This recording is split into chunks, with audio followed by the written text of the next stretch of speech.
NaMu MyoHoRenGeKyo. All right.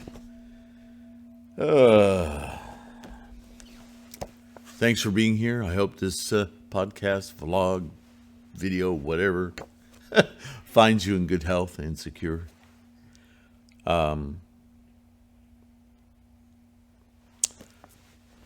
Students often ask about the meaning and significance or use of the Daimoku and its contribution to the Gongyo or recitations. This is a collections, typo, of letters by Nichiren to various students of different classes to answer such questions. The language of these translations has been thoroughly reviewed and clarified to remove cultural bias of the translators for a clear understanding of Nichiren's intents. Well, that's a little word on the back cover of this book that I wrote many years ago.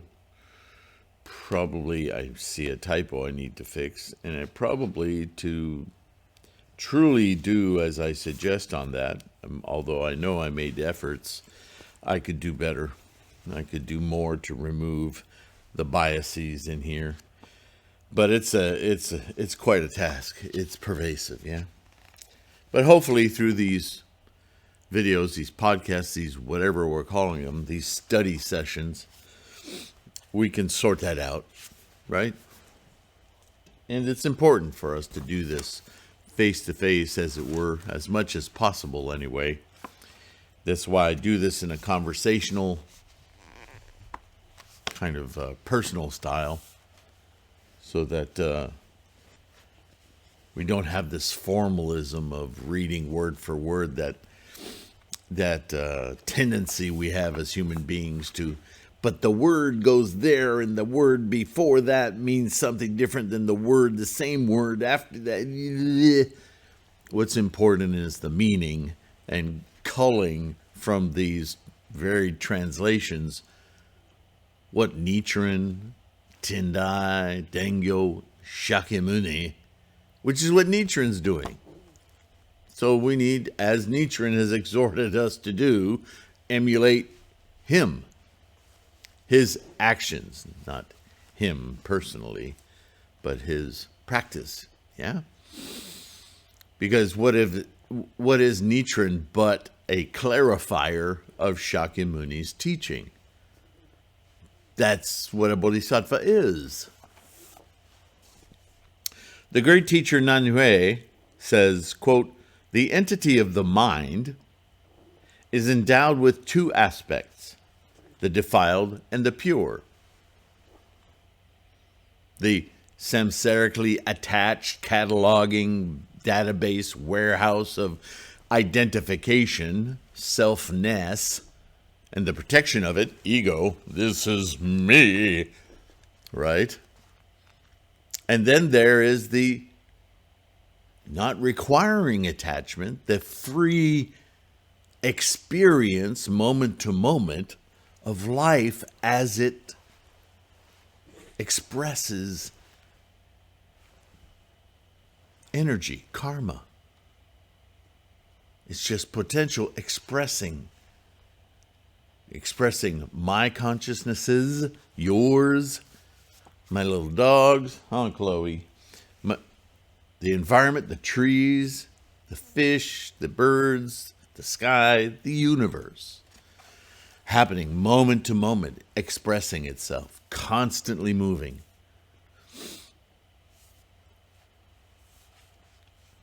However, it does not have two different forms, but is single in nature and without distinction," end quote. Now, there's a mouthful of information in that sentence. We've talked a lot about the samsaric versus the enlightened, the Buddha-ness, right? The defiled being taking you away from the true nature of life, and then the perception of the true nature of life. That's the dichotomy. But it's all happening in the same moment. Identifiable, if you will, as a local experience. That's the best way I can put it, local. Right? Because that's what a self is. It's a hermetically envisioned total experience. But the total experience isn't local. Unless you consider universe local. Okay.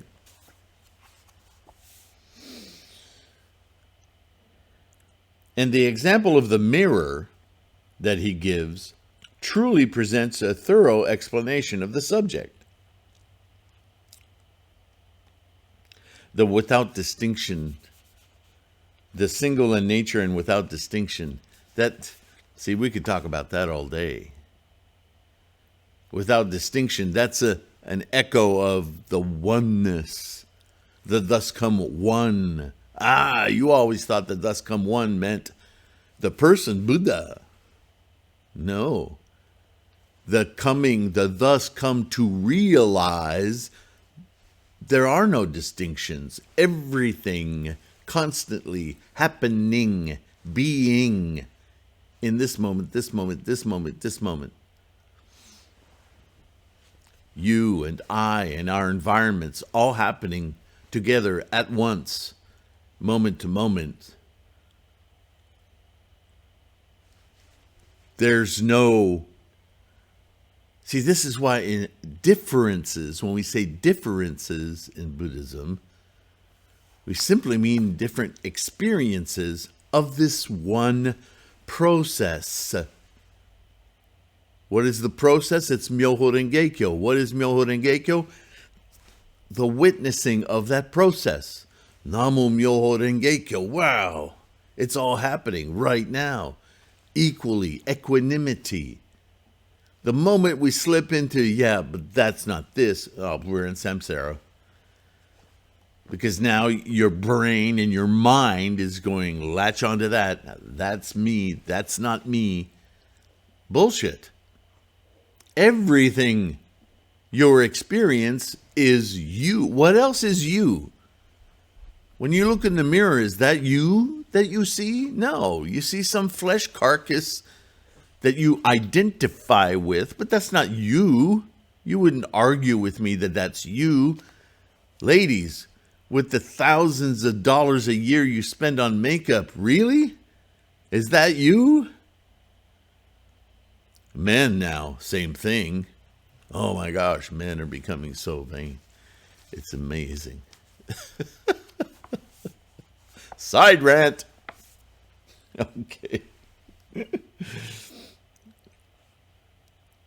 For a more detailed understanding, one may also refer to his interpretations in the Mahayana method of concentration and insight. Remember, Nanhui was a student of Tendai. Another good explanation is given in the 6th volume of Miao Lo's annotations on, quote, the profound meaning of the Lotus Sutra, end quote, which you'll recall is this composition of Tendais. Miao Lo looks at it in a passage that reads, quote, while the 3,000 realms remain latent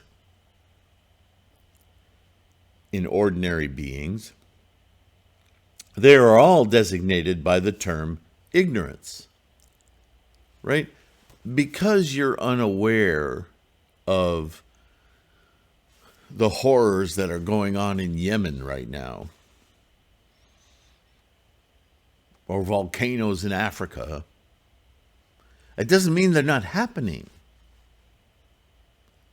So when he says latency, he's not saying it'll happen later. He's saying you'll become aware at some point. Not because it's not happening, but because you're unaware. That's, boy, sums up samsara, our experience of life. We blissfully narrow our, like a horse with blinders. This is my life. You're only experiencing a tiny little piece of it. Buddha-ness. Experience the whole of it. It's kind of daunting when you really consider what it means. But the 3,000 realms all manifest themselves as the result of Buddhahood. Then they are all designated by the term eternal happiness. Happiness, strange word, huh? What do they mean, eternal happiness? Again, this is a translation. Eternal happiness, both those words. Blech. What are they trying to say? What is Miao saying? He's not saying eternal happiness. He's saying the whole feeling, the perception of all realms every moment is so fulfilling and secure and an amazing relief from all of the attachments, the emancipation of the liberation of our samsaric identification and classification and the database and the where. Everything is mine and I am everything. Emancipation is the best word I can come up with. Well, that's the goal of attaining Buddhahood, of Buddhism. So what else to call it? Yeah, that would be happiness, but not happiness in the conventional sense, right? The opening and receiving of truth, that trumps happiness all day long. Eternal? I like time without beginning, because all in the context of translation, eternal just means all of time. But there is a before time and an after time, which is potential. It's just energy quiescence, not doing anything. See, everything, our entire existence happens within the confines of this bubble of time, this universe.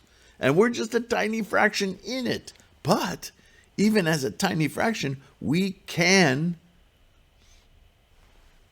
become aware of the totality of it. Man, that's crazy to think about, but that's what Buddha-ness is. Buddhahood, whatever you want to call it. Buddha, quite simply.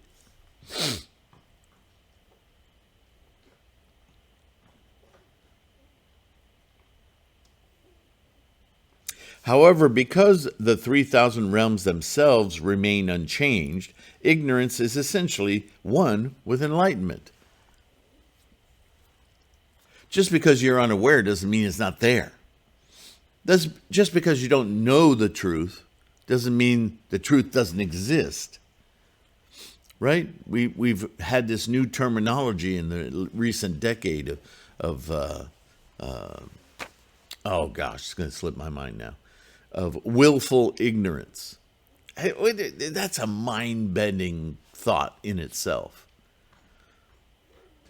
But it's extremely recognizable as human behavior. I don't want to know. I don't want to hear. Don't tell me. Don't educate me. I like my ignorance. I like my stupidity. I like going through the world not knowing. What a cowardly way to live. But samsaric beings literally choose that path just so they don't have to be responsible for truth, for their own actions. They don't mind being surprised and smacked around in life. They consider it their mission to be a victim. How pathetic.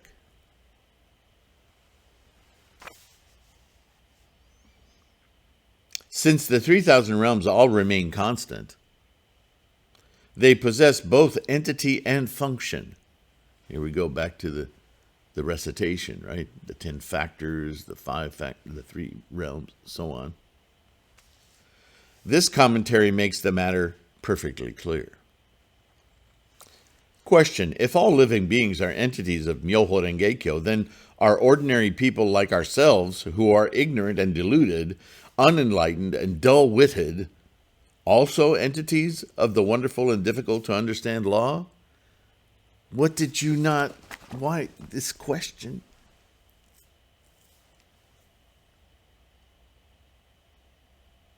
Yeah, just the truth. Everything is happening. Just because you either choose or are simply dull-witted and unaware, it doesn't mean you're not a part of it. Of course you're a part of it. You can't. All you can do is deny it or just not know it. That's what ignorance is. Answer: though there are a great many people in the world today, they all fall into two categories: those who believe in the provisional teachings and those who believe in the true teaching. Well, you could add a third category, those that are completely unaware of the teachings to begin with. But for the purposes of this reading, in medieval Japan, there weren't any Christians. There weren't any Muslims. Everybody was something they equated with Buddhism.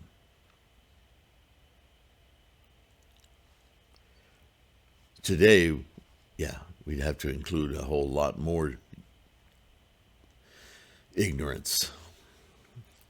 Those who believe in the provisional and expedient teachings, such as the Nembutsu, cannot be called entities of MyoHoRenGeKyo. Ouch. Let's see what he means by that. Let's see how he qualifies that. Or is this a translation error? But those who believe in the Lotus Sutra, which is the true teaching, are entities of MyoHoRenGeKyo, wonderful and difficult to understand entities of the true aspect of reality. Okay, there's a clue in that. It's not that they're not MyoHoRenGeKyo, but they're not representing, they're not aware, they're not in some form expressing, seeing, aware of that truth. But unless we want to contradict everything we've said before, even the most ignorant, uneducated, unexperienced, unaware person, they're experiencing the 3,000 realms. They just don't know what to perceive is going on in their minds. They're ignorant. They're still... Okay, the Nirvana Sutra says, quote, among all living beings, those who believe in the Mahayana are called the Mahayana people. Okay, it's more classification. That's kind of identification. It's kind of problematic. Let's go on. The teacher Nanhui, in his 4 Peaceful Practices, writes, quote, the Great Diligence Sutra says, quote, ordinary beings and the thus come one share a single Dharma body. Being pure and wonderful and difficult to understand beyond comparison, it is called MyoHoRenGeKyo. Well, okay, that's clear. That's back on track. Ordinary beings. Ordinary beings. Not all Buddhists. Not just Mahayana Buddhists. Not just ordinary beings.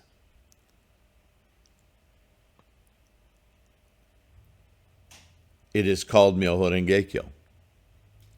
So, I don't know about that earlier paragraph. I think that was misquoted or misshapen.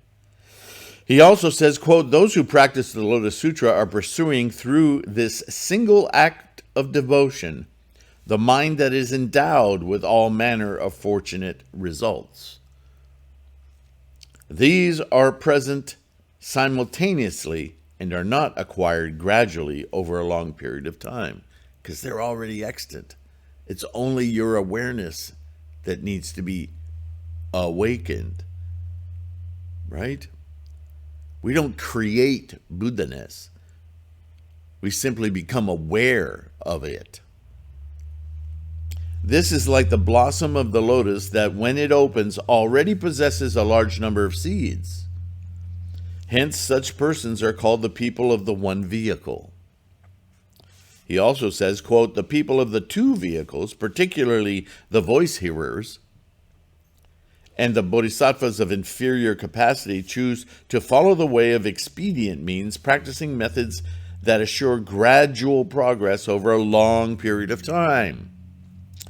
But the bodhisattvas of superior capacity honestly discard expedient means and do not carry out the practices of gradual progress. If they are able to complete the meditation based on the Lotus Sutra, then they will thereby possess all manner of fortunate results. Persons such as these are called the people of the one vehicle. What is the one vehicle? NaMu MyoHoRenGeKyo. That's it. The phrase practice of gradual progress that appears in this commentary by Nanhui has been interpreted by the scholars of our time to refer to the specific teaching. In fact, however, it refers to the way of expedient means, as opposed to the way of the Lotus Sutra. You understand the difference? All of the teachings before the Lotus Sutra were storytelling ways to increase the capacity of each individual to witness, to understand, to take apart, to reconstruct identity, if you will, by virtue of observing how the mind works. And how many New Age religions, branches of Buddhism or non-Buddhism, how many meditation schools have been created based on that verbiage alone? Sit still and observe the mind. But that's not it. That's just a step in learning. In the Lotus Sutra, we don't observe the mind. We change it. We open it to the truth that's been there all along. We're no longer observers of the process of the mind. We're observers of the moment-to-moment truth. We're using the mind to witness, observe the process we're in, not standing outside going, look at how the mind is qualifying and classifying things. Isn't that fascinating? Yeah, but it's not time for that anymore. That's boring.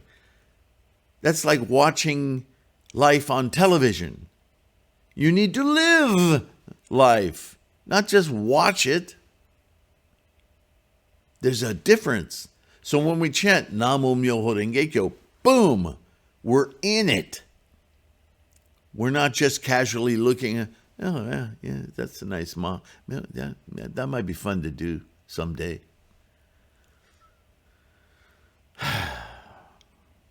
You understand, right?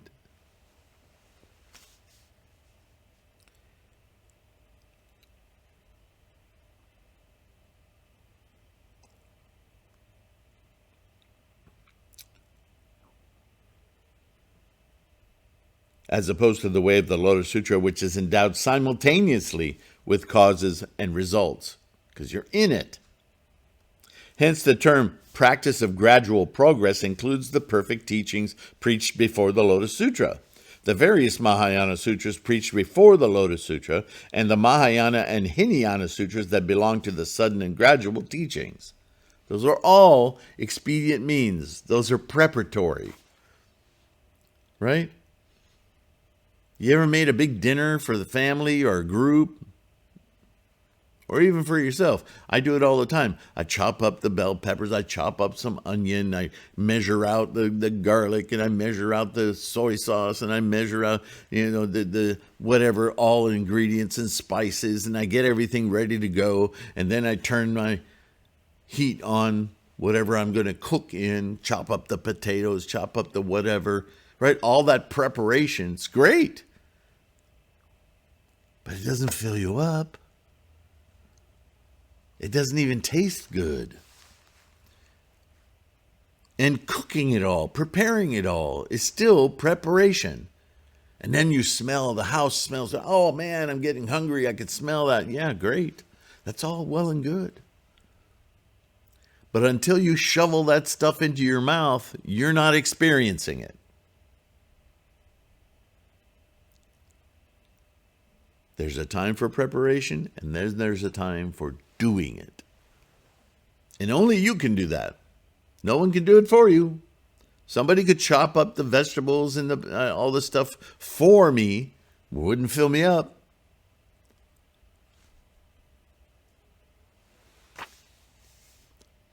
As proof, we may cite the following passage in the Immeasurable Meanings Sutra. Quote, "Then I preached the 12 divisions of the correct and equal sutras, the teaching of the great wisdom and the flower garland teachings of the ocean imprint meditation, describing the many kalpas of practice for bodhisattvas."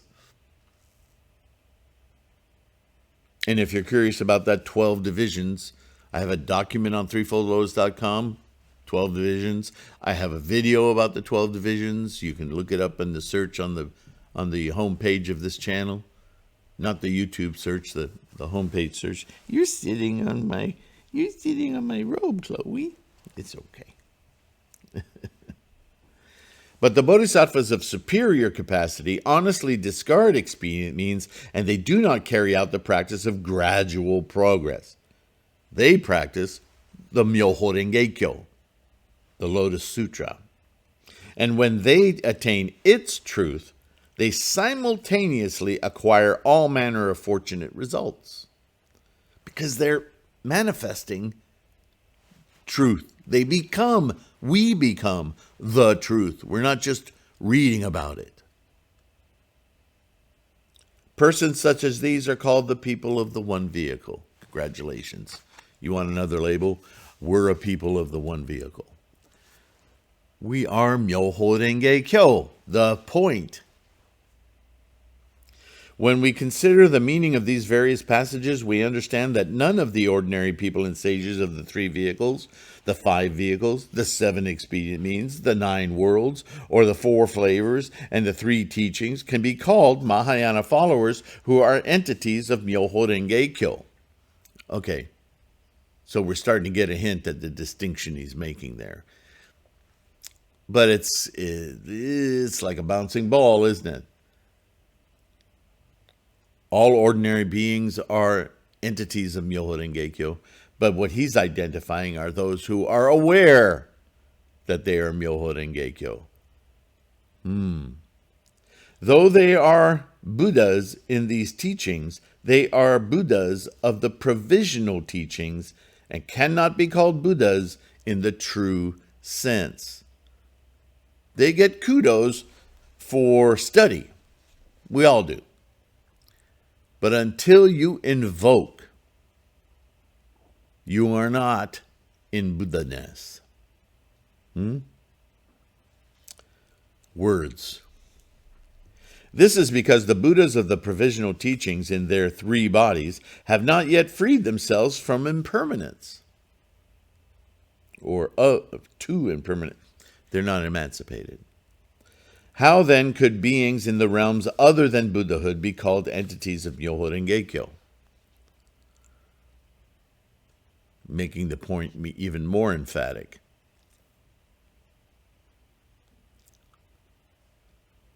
That is why it is said that a person of humble station, born in the latter day of the law, is more worthy of respect than the kings and high ministers who lived during the 2,000 years of the former and middle days of the law.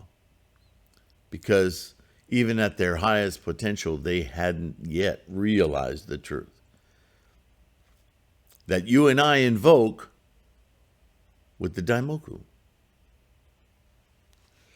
Nanhui says in his commentary, quote, "All living beings have within themselves the storehouse of the Dharma body, and therefore they are in no way different from the Buddha. But just because you're in no way different from the Buddha doesn't mean you're experiencing Buddha." You're no different than an Olympic swimmer. But that doesn't make you an Olympic swimmer. That is why the Lotus Sutra says, quote, "The pure and ordinary eyes, ears, nose, tongue, body, and mind that one received at birth, human birth, from one's father and mother are also like this." Remember, there's three. In simplistic terms, father, mother, child, that entity, that third entity. You can live your life thinking of yourself, cataloging yourself, identifying yourself as equal measure mother and father. Maybe you go back into their parents and find yourself, but you haven't found anything. You're just carrying out biology. You want to find yourself, you're a separate individual entity within all of that, just like we are separate individual entities of the law of life, MyoHoRenGeKyo. You see? Transcending the physical and even the physical, right? Nanhui also writes, quote, "Question, in what sutra does the Buddha explain the eyes and the other sense organs and designate them by the name thus come one?"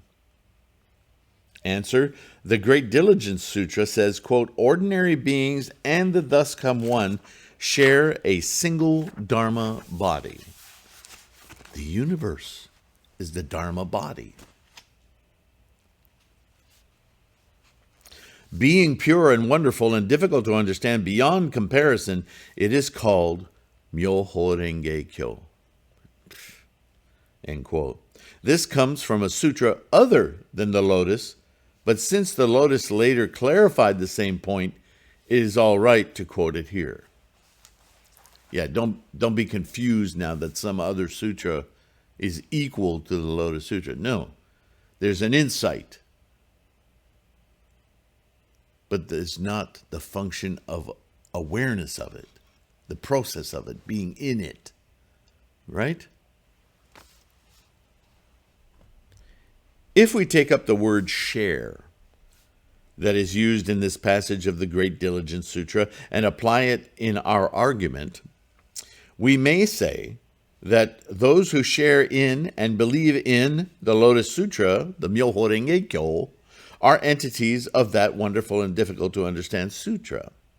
But those who do not share in it, such as the Nembutsu, chanting Amida Buddha's name, a provisional emanation story of Shakyamuni's, are not entities of the wonderful and difficult to understand sutra because they have already turned their backs on their Buddha nature.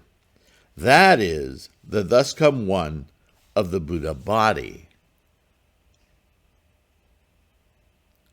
So when Nichiren is identifying those who are non-MyoHoRenGeKyo, not being entities of MyoHoRenGeKyo, he's identifying other so-called Buddhists following inferior preparatory teachings as though they were practicing the truth. So that's the problem. It's not that they are studying those teachings, it's that they stop and they rely on those preparatory teachings. How many of you played sports or watched them, right?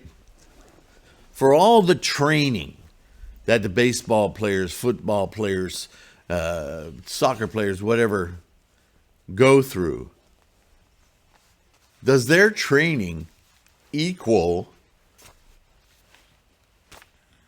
the competition? Because all the competition in training is self-absorbed. But until they work as a team and compete with another team, they don't know what it is to play that sport. They can only fantasize about it. Right?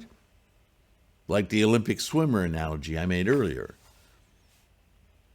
You can educate yourself until your brain swells about something, but until you do it, you don't know it. Where are we time-wise?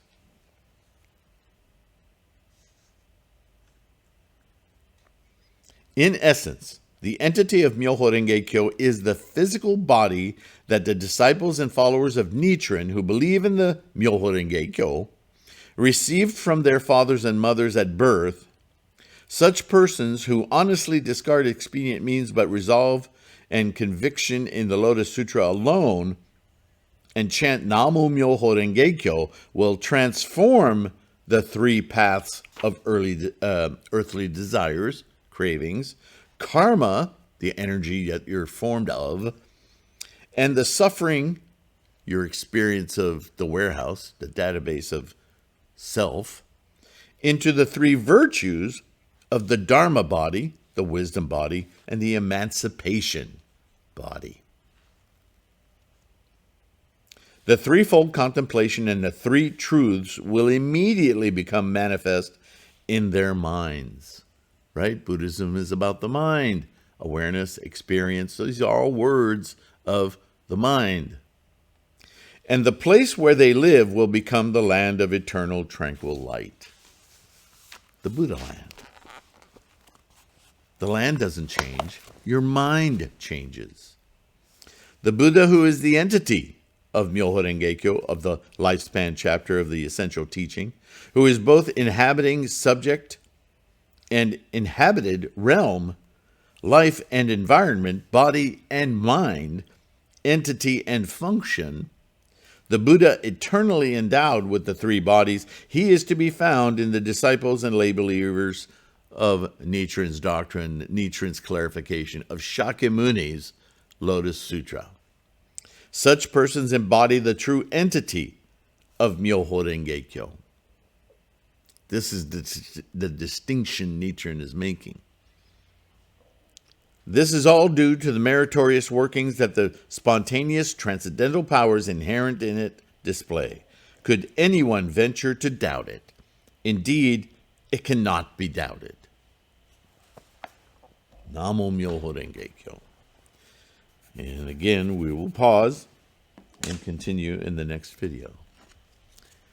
If something I've said or something I've read doesn't make sense to you, please let me know. Either at tlksylvain@gmail.com or here in the comments so we can all see where the rhetoric is losing us. But the central point, pretty obvious, isn't it? What is with me? Right? You can talk and talk and talk and talk and talk and talk and talk, but unless you do it, you don't know it. Again, coming back to the simple fact that if you're going to entertain somebody's questions about Buddhism, if they're asking you about what is this thing that you do, tell me more about this practice, what does those words mean, blah, blah, blah, blah, blah. First thing, let's chant. Chanting? What do you mean? Well, repeat after me. NaMu MyoHoRenGeKyo. And you can get a lot of clues by what syllables they struggle with, because it resonates with ignorance, because that's what it's clearing out, right? Some people, some of those sounds they can't quite make yet. Oh, don't delve into it with your samsaric brain to try to answer. Don't. Their Buddhahood, their path to their enlightenment, their awakening, their MyoHoRenGeKyo isn't yours. It's theirs. Just witness it. Oh, we need to chant for a few minutes. Because if they're stumbling through it, how likely are they to understand teachings about it? You gotta get their mind accustomed to awakening. You gotta crack that Gohanzen door. There you are, Buddha. You can't do that for them. They must do it. It's a self practice, a self realization, a self manifestation of truth, of MyoHoRenGeKyo, of Buddha. That's why this practice is absolutely equanimous. Doesn't matter what language you speak, what social status you are, what race, what sex, anything. None of that matters. Because Buddha is Buddha is Buddha. Say that 10 times. All right. Thanks for listening. Thanks for being here. Thank you mostly for your practice. It's precious. Please remember that. NaMu MyoHoRenGeKyo. Your support is everything. Your bodhisattva work, like, subscribe. Please do that. It helps grow our Sangha. It really does. Because we're utilizing YouTube's algorithm, right? And that's the only thing YouTube listens to or sees. And those of you, we just got a new, one or two new patrons. So that's essential, keeping this engine of resource going. The website, this channel, other channels, wherever I can put information, the bookstore, the mandala store, right? Keep these things going. That support is invaluable. Greatly appreciate your efforts in Bodhisattva. And with that, I will exhort once again for you to please take care of yourselves, right? Nurture good health. Be kind to yourself. Kind of the same thing. And I will see you in the next one. We'll continue in the profound meanings of the Daimoku, yeah? Okay, bye for now.